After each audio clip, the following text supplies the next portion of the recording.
Okay so good morning students. So last lecture में हम discuss कर रहे थे एक topic that is electronic configuration.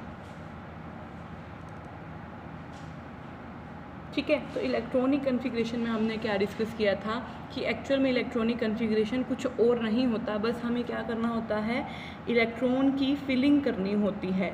किसके अंदर? ऑर्बिटल के अंदर। और इसी प्रोसेस को हम क्या बोलते हैं? इलेक्ट्रॉनिक कॉन्फ़िगरेशन बोलते हैं। और इलेक्ट्रॉनिक कॉन्फ़िगरेशन करते वक्त हमें कुछ रूल्स हैं, उनको क्या करना पड़ता है? फॉलो अप करना पड़ता है। जिसमें सबसे पहला रूल जो है हमने अफबा जो है प्रिंसिपल पढ़ लिया था।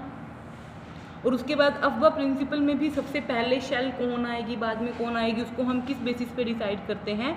बोर-बरी रूल के बेसिस पर, दैट इज़ N+L रूल, जिसको हमने बोला था कल।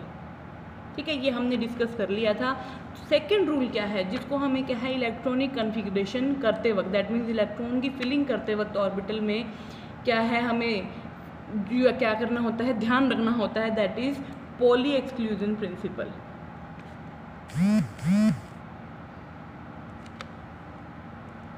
क्या कहता है पॉली एक्सक्लूजन प्रिंसिपल?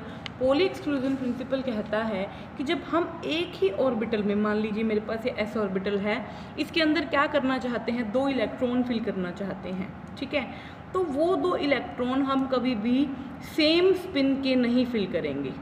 अगर एक स्पिन को हम क्लॉकवाइज दिखाते हैं तो एक स्पिन को हमें क्या दिखाना पड़ेगा? एंटी क्लॉकवाइज दिखाना पड़ेगा। तो पॉली एक्सक्लूजन प्रिंसिपल क्या कहता है? पॉली एक्सक्लूजन प्रिंसिपल कहता है कि N orbital can accommodate maximum 2 electrons. एक ऑर्बिटल के अंदर मैक्सिमम 2 इलेक्ट्रॉन आ सकते हैं, लेकिन कंडीशन क्या है उन 2 इलेक्ट्रॉन के फिल होने की, कि वो दोनों इलेक्ट्रॉन क्या होने चाहिए? अपोजिट स्पिन के होने चाहिए। तो जब भी हमें इलेक्ट्रॉन की फिलिंग करनी है या हम इलेक्ट्रॉनिक कॉन्फ़िगरेशन को ऑर्बिटल की फॉर्म में शो करते हैं, फॉर एग्जाम्पल पी में शो करने हैं मुझे, पी में कितने ऑर्बिटल होते हैं? 3। हर एक ऑर्बिटल में पॉली एक्सक्लूजन प्रिंसिपल क्या कहता है? मैक्सिमम 2 इलेक्ट्रॉन आ सकते हैं। ठीक है, और वो 2 इलेक्ट्रॉन क्या है, कभी भी सेम स्पिन के नहीं होंगे, तो क्या होने चाहिए? हमेशा अपोजिट स्पिन के होने चाहिए। ठीक है, तो इस रूल को हमें फॉलो करना पड़ता है। थर्ड क्या कहता है? हंट्स रूल क्या कहता है? ठीक है, हंट्स रूल कहता है कि जब हम इलेक्ट्रॉन की फिलिंग करने लगते हैं ऑर्बिटल के अंदर, मान लीजिए पी ऑर्बिटल है, मैंने इसके अंदर इलेक्ट्रॉन की फिलिंग स्टार्ट की। ठीक है, तो मैं तब तक इलेक्ट्रॉन की पेयरिंग नहीं करूंगी जब तक हर एक ऑर्बिटल के अंदर एक एक इलेक्ट्रॉन नहीं एंटर कर जाता। फॉर एग्जांपल अगर मैं आपके सामने 3 केसेस बनाऊं, 1 2 एंड दिस 3,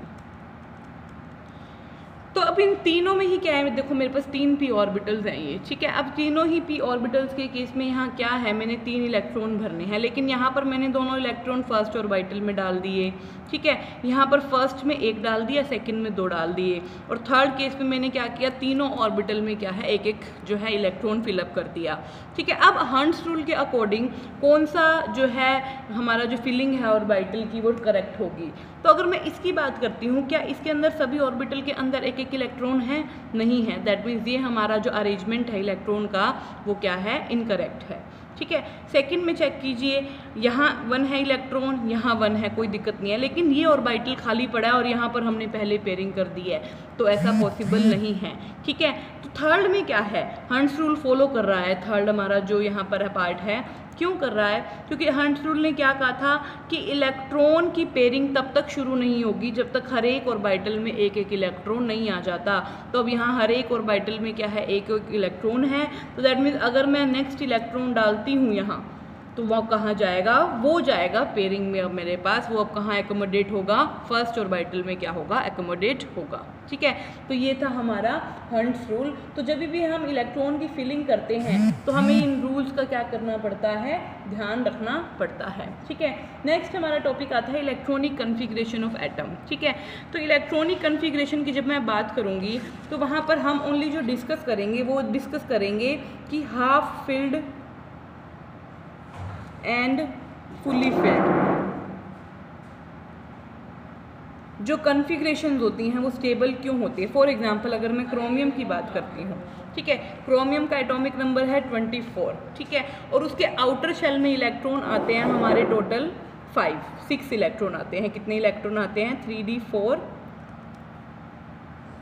4s1 4s2। ये इलेक्ट्रॉनिक कन्फिग्रेशन आउटर होना चाहिए था किसका, हमारे क्रोमियम का, ठीक है। लेकिन क्रोमियम का होता क्या, और आगे आर्गन, आर्गन तो आपको पता ही है नोबल गैस कन्फिग्रेशन है जिसका क्या है एटॉमिक नंबर क्या होता है 18 होता है। तो 18 तक तो कहाँ तक इलेक्ट्रॉन फिल होंगे, सेम आर्गन जैसे फिल होंगे, ठीक है।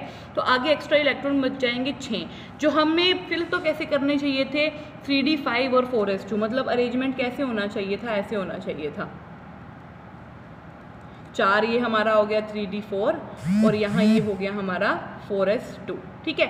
लेकिन इसका इलेक्ट्रॉनिक कन्फिग्रेशन ये ना हो कि क्या होता है आर्गन 3d5 4s1, ये इलेक्ट्रॉनिक कन्फिग्रेशन होता है जिसमें d में टोटल कितने इलेक्ट्रॉन एंटर कर जाते हैं, 5 इलेक्ट्रॉन क्या कर जाते हैं, एंटर कर जाते हैं।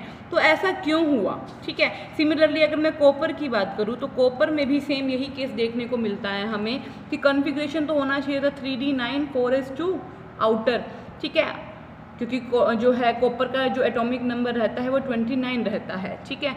लेकिन हमारा जो आउटर शेल इलेक्ट्रॉनिक कन्फिग्रेशन इसका हो जाता है 3d9, वो क्या हो जाता है 3d10 4s1।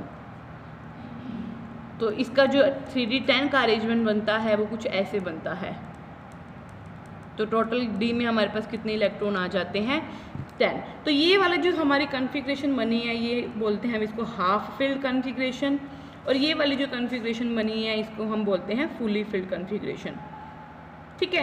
तो जनरली जो हमारे क्रोमियम और कॉपर है वो क्या करने की कोशिश करते हैं, हाफ फिल्ड और फुली फिल्ड जो है कन्फिग्रेशन अटेन करने के चक्कर में क्या करते हैं, एक इलेक्ट्रॉन जो एस से वो कहाँ एंटर कर जाता है, डी में एंटर कर जाता है, जिससे क्या है ये कन्फिग्रेशन क्या हो जाती है हमारी स्टेबल हो जाती है, ठीक है। तो जनरली जब आप ट्रांजिशन मेटल एटम की जो है scandium, titanium, vanadium, chromium, manganese, iron, cobalt, nickel, copper, zinc 21 to 13 का जो रहता है एटॉमिक नंबर रहता है 23, 24, 25, 26, 27, 28, 29, 30।